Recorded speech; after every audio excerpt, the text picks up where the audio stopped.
Good morning बच्चों। आज हम नया पाठ स्वतंत्रता की ओर पढ़ेंगे।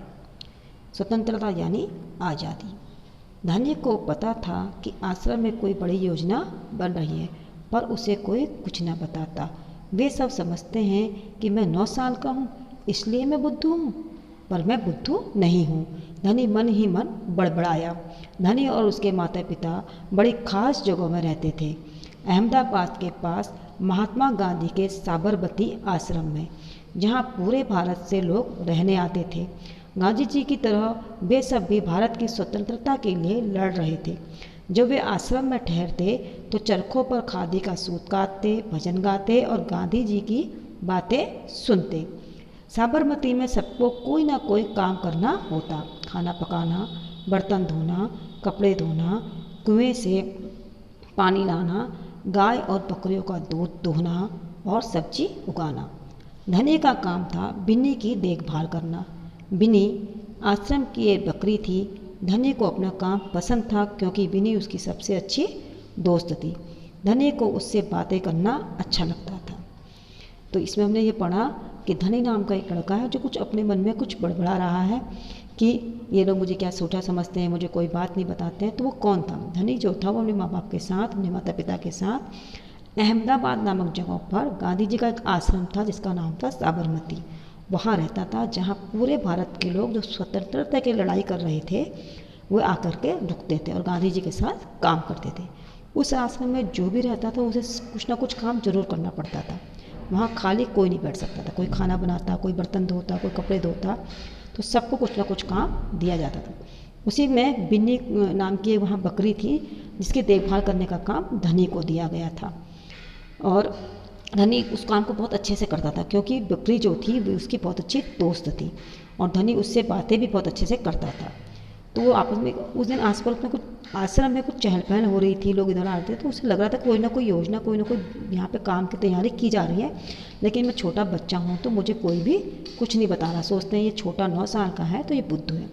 तो ये सब चीज़ें सोचते हुए उस दिन सुबह धनी बिन्नी को हरी घास खिलाकर उसके बर्तन में पानी डालते हुए बोला, कोई बात जरूर है बिन्नी, वे सब गांधी जी के कमरे में बैठकर बातें करते हैं, कोई योजना बनाई जा रही है, मैं सब समझता हूँ। तो वो अपने मन की बात बिन्नी को समझा रहा, बिन्नी से कह रहा कि कोई ना कोई बात जरूर है और ये लोग मुझे कुछ नहीं बता रहे हैं। बिन्नी ने घास चबाते हुए सिर हिलाया जैसे कि धनी की बात समझ रही हो।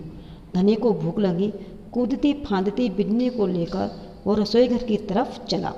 उसकी माँ चूल्हा फूंक रही थी और कमरे में धुआं भर रहा था। अम्मा, क्या गांधी जी कहीं जा रहे हैं? उसने पूछा।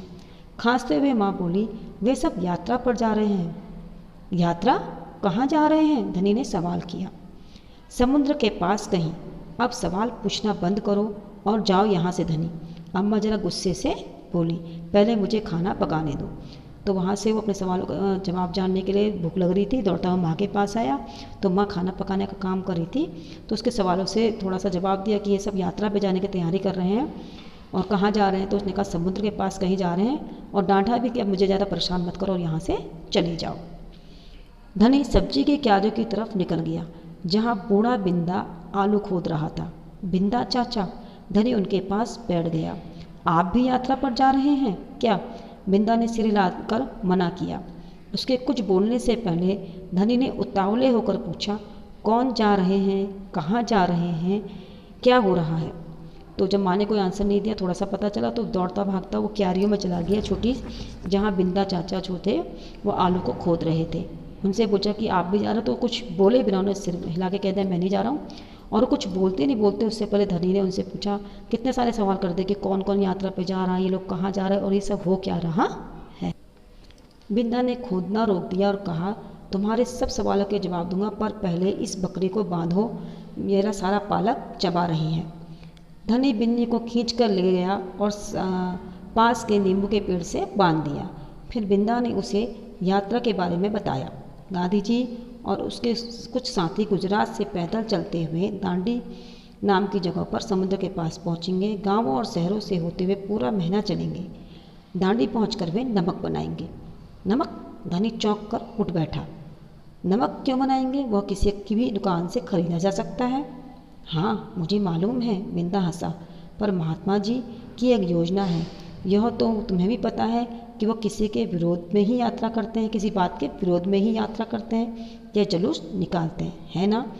तो बिंदा चाचा ने उसे बताया कि गांधी जी एक यात्रा पर जा रहे हैं। वो गुजरात के पास दांडी नामक एक जगह है जहाँ पर वे जाएंगे। गाँव और शहरों से होते हुए पूरा महीना पैदल चलेंगे और वहाँ पहुँच के नमक बनाने का काम करेंगे।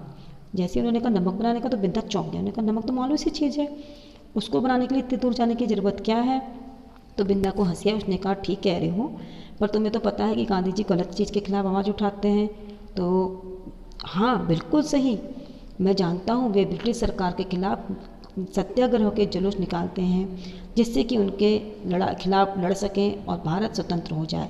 पर नमक को लेकर विरोध क्यों कर रहे हैं, यह तो समझदारी वाली बात नहीं। उन्होंने कहा हाँ मैं जानता हूँ, ब्रिटिश माने वो अंग्रेज़ों के खिलाफ सत्याग्रह का जुलूस निकालते हैं, मतलब उनसे बात कहते हैं कि गलत चीज़ मत करिए, अच्छी चीज़ करिए। तो ऐसा तो वो करते हैं, लेकिन वो ठीक है ताकि हमारा भारत आज़ाद हो, उनसे लड़ते हैं। लेकिन नमक को लेकर करना ये कौन सी बड़ी बात है। तो बिंदा चाचा ने कहा बिल्कुल धनी, क्या तुम्हें पता है कि हमें नमक पर कर देना पड़ता है। अच्छा, धनी हैरान रह गया। नमक की ज़रूरत सभी को है, इसका मतलब हर भारतवासी गरीब से गरीब भी कर देता है। बिंदा चाचा ने आगे समझाया, लेकिन यह तो सरासर अन्याय है। धनी की आंखों में गुस्सा था। उन्हें बताया कि वो इसलिए कर रहे हैं क्योंकि हमें उसको टैक्स देना पड़ता है, जो गरीब लोग भी उसको भी नमक महंगा मिलता है, और वो हमारे देश में इतना सारा है फिर भी अंग्रेज नहीं मान रहे। तो इस बात पर तो धनी को भी गुस्सा आ गया। हाँ यह अन्याय है, इतना ही नहीं, भारतीय लोगों को नमक बनाने की मनाही है। महात्मा जी ने ब्रिटिश सरकार को कर हटाने को कहा, पर उन्होंने यह बात ठुकरा दी। इसीलिए उन्होंने निश्चय किया है कि मैं दांडी चल के जाएंगे और समुद्र के पानी से नमक बनाएंगे। 1 महीने तक पैदल चलेंगे। धनी सोचकर परेशान हो रहा था। गांधी जी तो थक जाएंगे, वे दांडी बस या ट्रेन से क्यों नहीं जा सकते।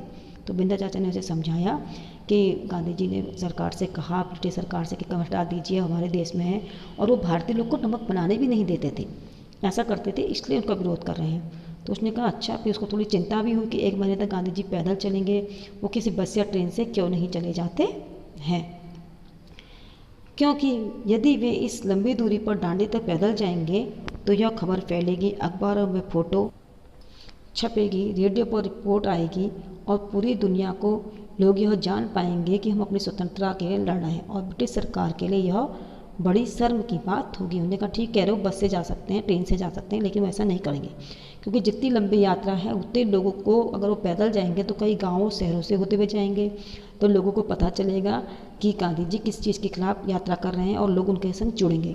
और जब इतनी लंबी यात्रा होगी, लोग जुड़ेंगे, तो रिपोर्ट अखबार में आएगी, रेडियो में आएगी, और पूरी दुनिया को पता चलेगा कि भारत में क्या चल रहा है, जिससे ब्रिटिश सरकार की बदनामी होगी और उसको शर्म आएगी। गांधी जी बड़े ही अक्लमंद हैं न। धनी की आंखें चमकी। बिंदा ने हंसकर कहा वो तो हैं ही। दोपहर को जब आश्रम में थोड़ी शांति छाई, धनी अपने पिता को ढूंढने निकला। वह एक पेड़ के नीचे बैठकर चरखा काट रहे थे। पिताजी, क्या आप और अम्मा दांडी यात्रा पर जा रहे हैं? धनी ने सीधे काम की बात पूछी। मैं जा रहा हूँ, तुम और अम्मा यहीं रहोगे। मैं भी आपके साथ चल रहा हूँ। बेकार की बातें मत करो धनी, तुम इतनी लंबी यात्रा नहीं चल पाओगे। आश्रम के नौजवान ही जा रहे। उसने पापा के पास गया बात दिन में, तो उनसे कहा कि मैं भी यात्रा पर चलूँगा। तो पिताजी ने उन्हें कहा कि नहीं। धनी ने हट पकड़ ली, मैं 9 साल का हूँ और आपसे तेज दौड़ सकता हूँ। तो वो जिद करने लगा कि मैं भी साथ में चलूँगा। धनी के पिता ने चरखा रोककर बड़े धीरज से समझाया, सिर्फ वे लोग जाएंगे जिन्हें महात्मा गांधी जी ने खुद चुना है। ठीक है, मैं उन्हीं से बात करूँगा, वह जरूर हाँ कहेंगे। धनी खड़े होकर बोला और वहाँ से चला दिया। गांधी जी बड़े व्यस्त रहते थे, उन्हें अकेले पकड़ पाना आसान नहीं था, पर धनी को यह सब मालूम था। जब उन्हें बात सुनने का समय होगा, रोज़ सुबह वह आश्रम में पैदल घूमते हैं। तो पिताजी ने टाल दिया। उसने कहा गांधी जी इसको चुनेंगे, वही जाएगा। उन्होंने कहा ठीक है, मैं गांधी से बात कर लेता हूँ। उसे पता था कि गांधी जी जो है सुबह पैदल घूमते हैं, तो मैं उनसे उस समय बात करूँगा। अगले दिन जैसे ही सूरज निकला, धनी बिस्तर छोड़कर गांधी जी को ढूंढने निकला। वे गौशाला में गायों को देख रहे थे। फिर वह सब्जी के बगीचे में मटर और बंद गोभी देखते हुए बिंदा से बातें करने लगे। धनी और बिन्नी लगातार उनके पीछे पीछे चल रहे थे। अंत में गांधी जी ने अपनी झोपड़ी की ओर चले।